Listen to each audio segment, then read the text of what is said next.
Gary Parker, owner of the Wine Cellar Brasserie here in San Diego, California. Hi Gary, Myers McDougall, the sommelier at the brasserie. We've got a little Pomerol here. Yeah, I wouldn't call it a little one. No. But I wouldn't call it that either. No. But you're close with the guy's last name that makes it, right? Christian Moueix? Yeah, that's exactly the way you're supposed to say it, although there's an X on the end. And so we, in California, United States, always want to go Christian Moueix. Yeah. But he'll take either one as long as you say his name. Right. Yeah. He's well known from Dominus, right? Yeah, and then Satchel Petrus. So he's got a great pedigree, and it looks like he's making an AOC wine here from Pomerol, which is 95% Merlot. I'll say that the French way, and then 5% Cab Franc. I got to look at my notes. I don't know all this stuff. So, what do you think of the wine so far? Well, you know, it tastes really clean to me. A couple of the wines we had today weren't necessarily what you might call dirty versus clean, but this has it's like a drink of. You ever have a really special water that has a mineral in it and it just has this really clean, refreshing kind of, and that's what this has, except there's fruit attached to it, you know, grapefruit, and it tastes like wine for sure, but it's done expertly. Expertly? Expertly. Excellent. Yes.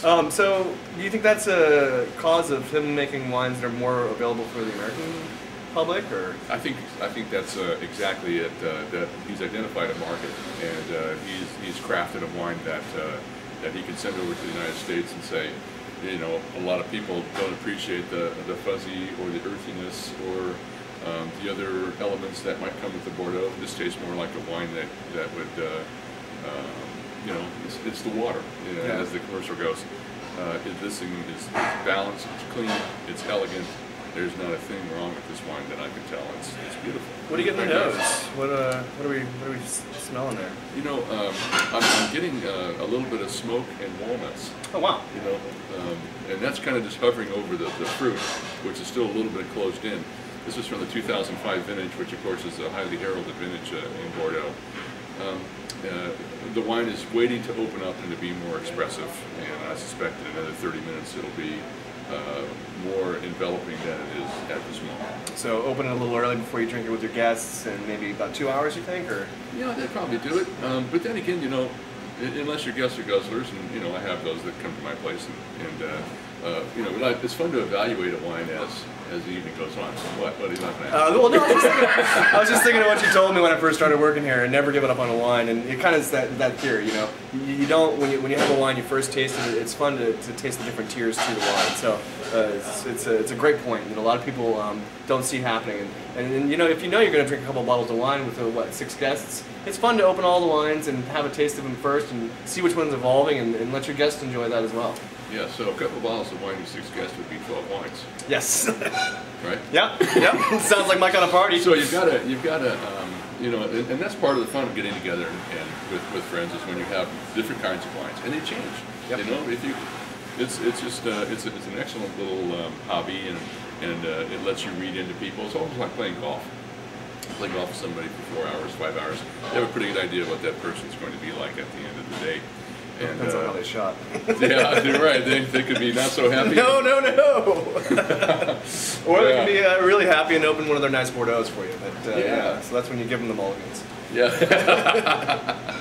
So anyway, we're digressing here. I'm digressing a bit, but this is an extremely well-made wine. It's well crafted.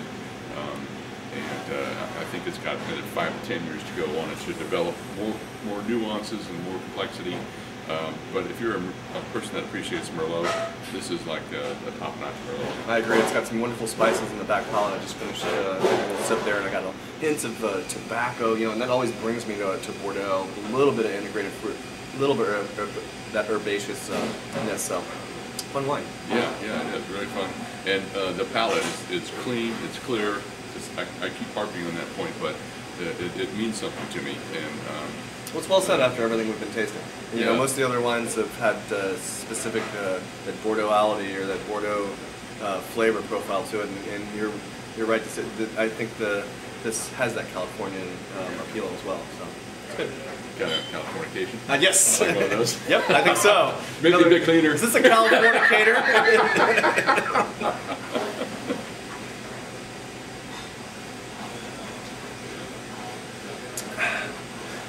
Yeah, beautiful. Cheers. Very nice. Cheers.